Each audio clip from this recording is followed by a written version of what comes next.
So good morning. In the last few classes we have discussed about the theory behind the collars and pivots and uniform pressure theory, uniform wear theory, and the corresponding mathematical part we have seen. The application part of the collars and pivots that we will see in today's lecture, an application of it is clutches. Okay. So before I enter for that, just in 5 minutes I will briefly summarize what we discussed in the collars and pivots and the corresponding simple equations what we have derived. Then I will come to the clutches part directly. Okay, so you can see here in collars there are two types of collars which we defined. One is a flat collar and another one is a conical collar. So flat collar, this is the flat collar and this is a conical collar. So in flat collar, the collar surface is a flat in nature and which it rests on a bearing surface. In case of conical collar, the contact surface is in a cone shape and the included angle is 2 alpha. Okay, so this is a collar where we have written the equations associated with the torque, frictional torque that is transmitted in collars, that is in flat collar. First I will write flat collar equations. So the frictional torque T, which is 2/3 mu F R naught cube minus Ri cube by R naught square minus Ri square. This is using uniform pressure theory. Uniform pressure theory. We said that two theories named as one is uniform pressure theory, and another one is a uniform wear theory. So the difference in uniform pressure theory and uniform wear theory is, in uniform pressure theory we assume the pressure is uniform over the entire contact surface, whereas in the uniform wear theory we assume the wear is uniform over the entire surface. So here in the uniform pressure theory we have calculated pressure P is equal to F by pi into R naught square minus Ri square. And whereas uniform wear theory, the P at a location is 2 pi R into R naught minus Ri. What is this R naught and Ri? R naught is the outer radius and Ri is the inner radius. F is the frictional force. Okay, and in uniform pressure theory, the pressure is constant at any location, so the value is a constant. Whereas in the uniform wear theory, pressure is not constant, it varies, it is a function of the location of the point. That is why you can see in the denominator there is a small r which is written, it is a function of the distance from the center. So in that case, F by 2 pi r into R naught minus Ri. So we can apply both the theories in collars and pivots also. So that is why I have written first the equation for uniform pressure theory, that is T is equal to 2/3 mu F R naught cube minus Ri cube by R naught square minus Ri square. And this is for uniform wear theory, changes like this. So this will become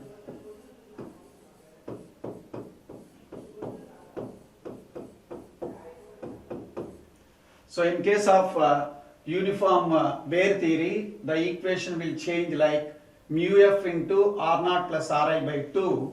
R naught plus Ri by 2 can be written as Rm. So Rm into mu F. So this is in case of a flat collar. Then what about in case of a conical collar? there is no difference in it. You have already seen in the derivation part. Additionally, we get, so instead of a flat collar, I replace it like conical collar. Conical collar. In that case, I get an additional term which is sin alpha. I get an additional term called sin alpha. That is the only difference you can see in case of conical collar. I get additionally a denominator as sin alpha. So in case of conical collar, same equations will holds good with just by 1 by sin alpha times of the flat collar equations. Same equations you get additionally this. And what about pivots are concerned? In case of pivots, so you can see in case of pivots there is no inner radius. So in case of pivots there is no inner radius. You can see the diagram where the shaft is directly resting and there is no inner and outer radius, only single radius which is given R. This is a flat pivot and this is the conical pivot. This is flat pivot and this is conical pivot. So the previous equations which I have written, the same equations, just by writing Ri0, those equations will be converted like this. So in case of a flat pivot, so uniform pressure theory gives the equation torque T is equal to 2/3 mu Fr, because R0 cube minus Ri cube by R0 square minus Ri square. If I write that part Ri0, then that is 2/3. So 2/3 mu F R cube by R square. Because I have written Ri0, then R0 place I have written R cube by R square. Simply this can be 2/3 mu Fr. That is what you can see here. Similar in case of uniform wear theory, if you substitute that value is Ri0, then this becomes half mu Fr. The same equation holds good for this conical pivots using uniform pressure theory and wear theory. As we already discussed just now, it is same equation multiplied by 1 by sin alpha. You can see I have additionally added this 2 by 3 mu of R by sin alpha, mu Fr by 2 sin alpha. So these are the basic equations which we use for to solve the problems or whatever it may be in analysis part is concerned, isn't it? Now let me go to a practical application of clutches. So before I go for these clutches, you have a doubt, sir, there are two theories are there. One is uniform pressure theory and another one is a uniform wear theory. So when we use uniform pressure theory and when we use uniform wear theory. So uniform pressure theory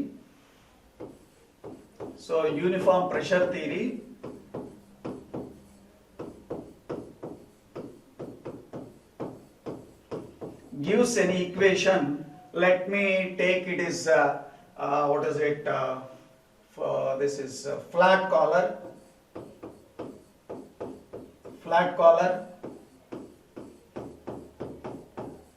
Uniform pressure theory. T is equal to 2/3 okay mu F R0 cube minus Ri cube by R0 square minus Ri square. And this is uniform pressure theory. Uniform wear theory, this is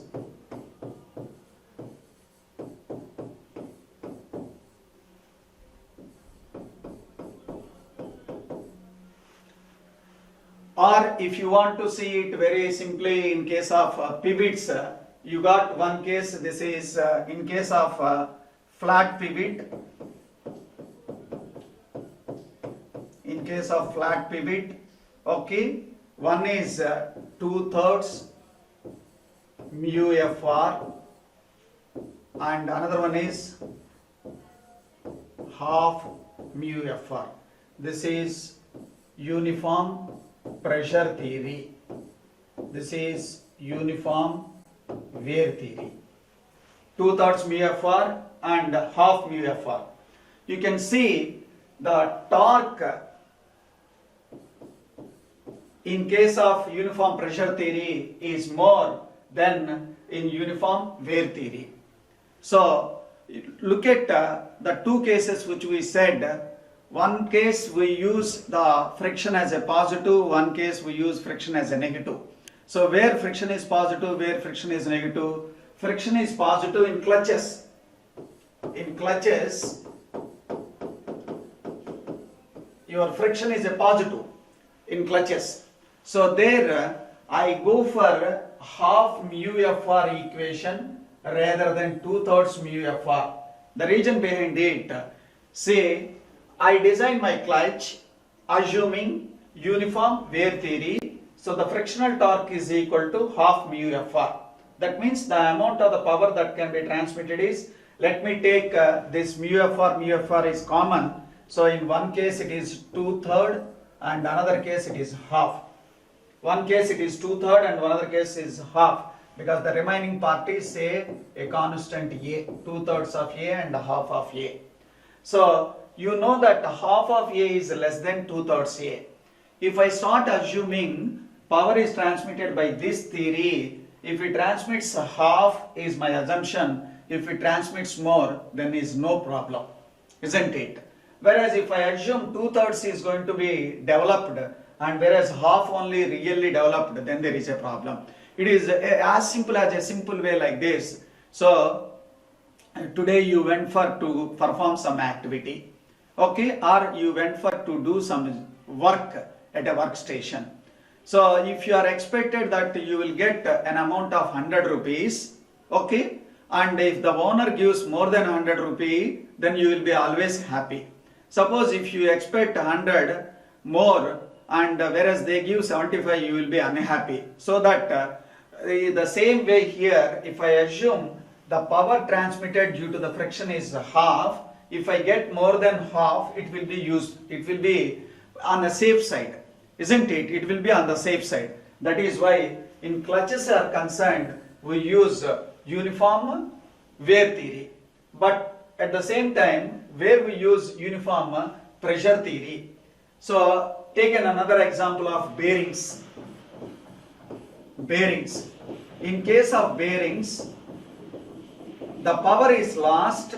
The power is lost because of the rubbing action, where if I assume more power is going to be lost and if I lose less power, then no problem.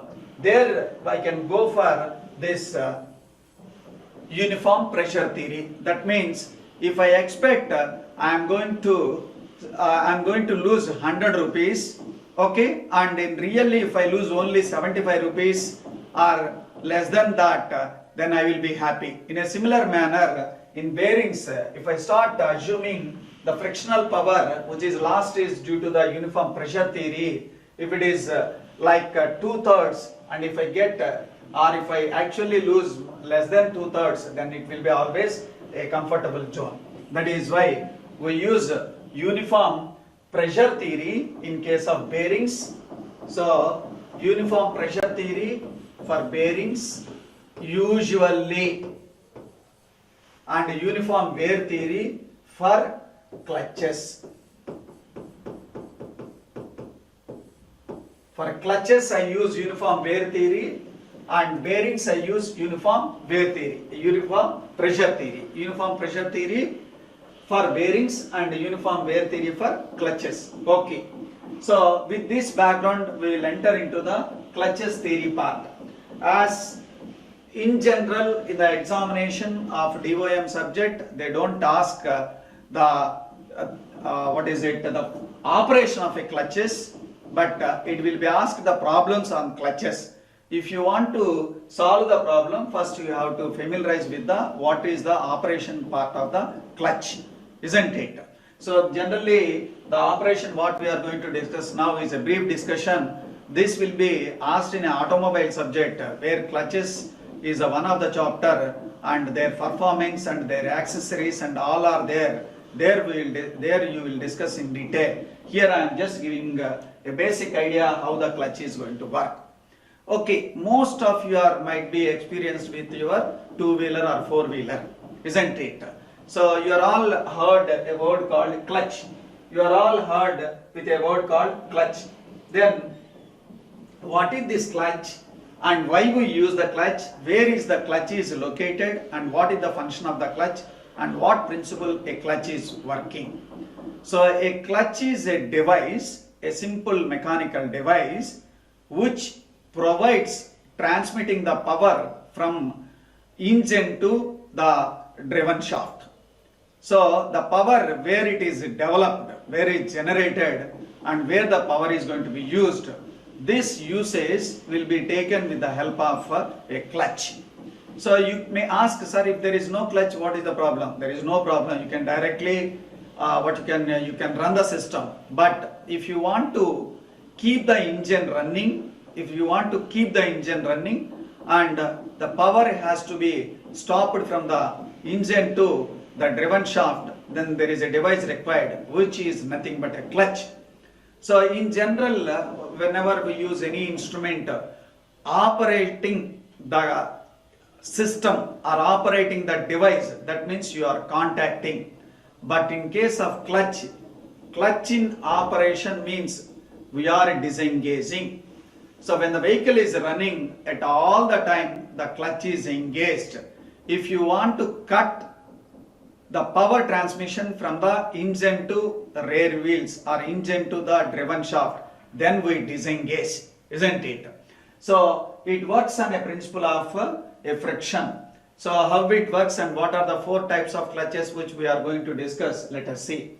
So there is a flywheel which is a part of an engine. Okay, the function of a flywheel anyhow we will be discussing in the third chapter, the objective of the flywheel. Time being, you imagine flywheel is nothing but a circular disc where the power is going to be stored. So you can see there are four clutches which I would like to explain. That is, one is single plate clutch, or is also called disc clutch. This is also called a disc plate clutch, and the second one is multiple plate clutch, multi-plate clutch, and third one is conical clutch, fourth one is a centrifugal clutch. So we will be dealing with four types of clutches. One is single plate clutch, second one is multiple or multi-plate clutch, third one is conical clutch, and fourth one is centrifugal clutch. You can see how a single plate clutch will work. You can observe here in this diagram. This is a single plate clutch diagram where this is the flywheel. So this is the flywheel. So here there is an input shaft and there is an output shaft.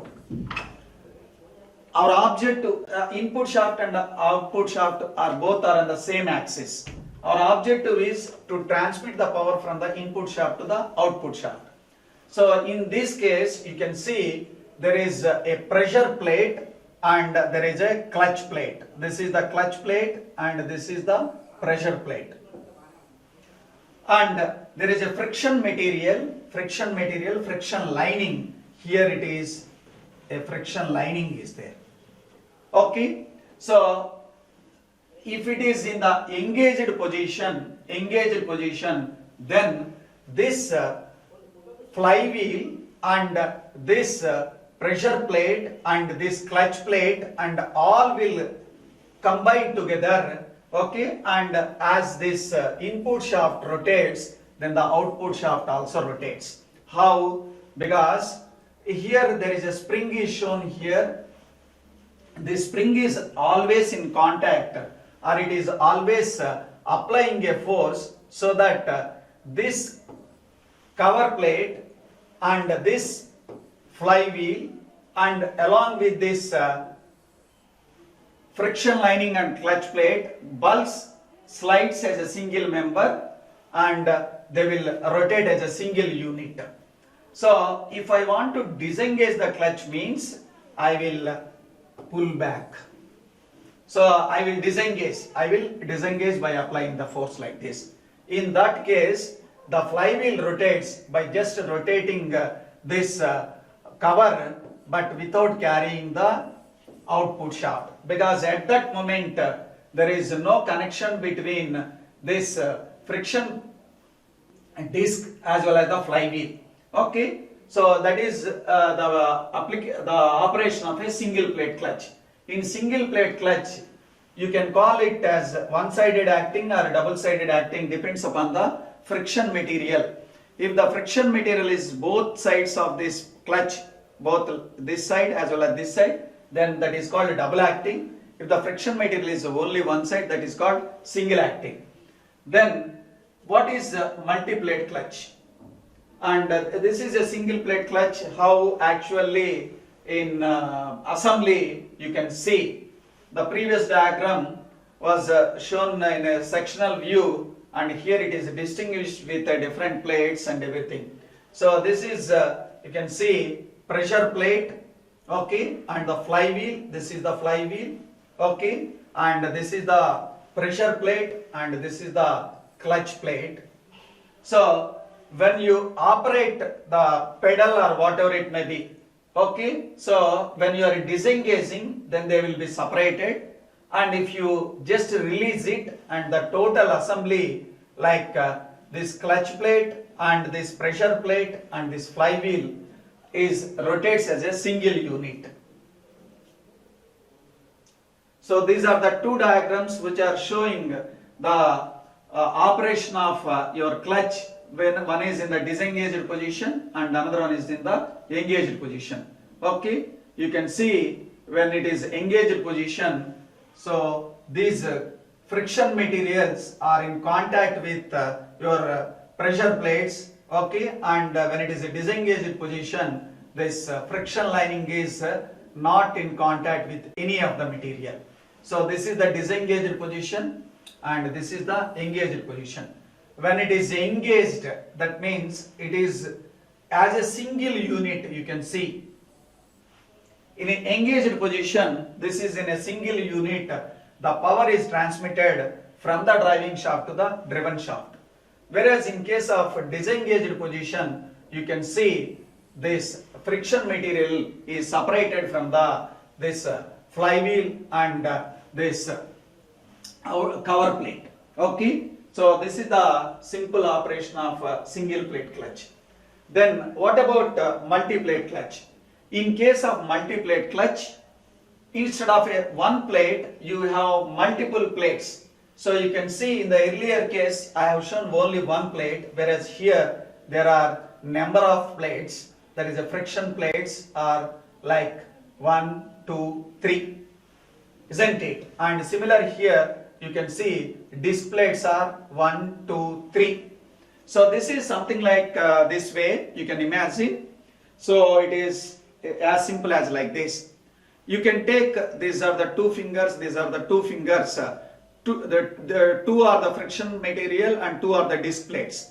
So total how many are there? They are 4 in number. If I connect it like this,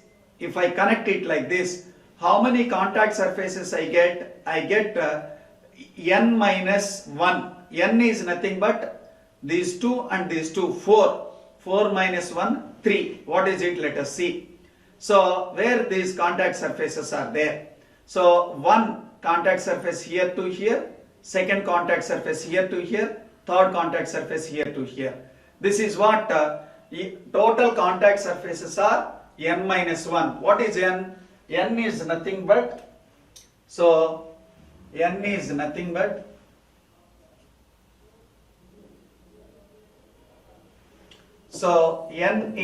but number of clutch plates plus number of pressure plates. So number of acting surfaces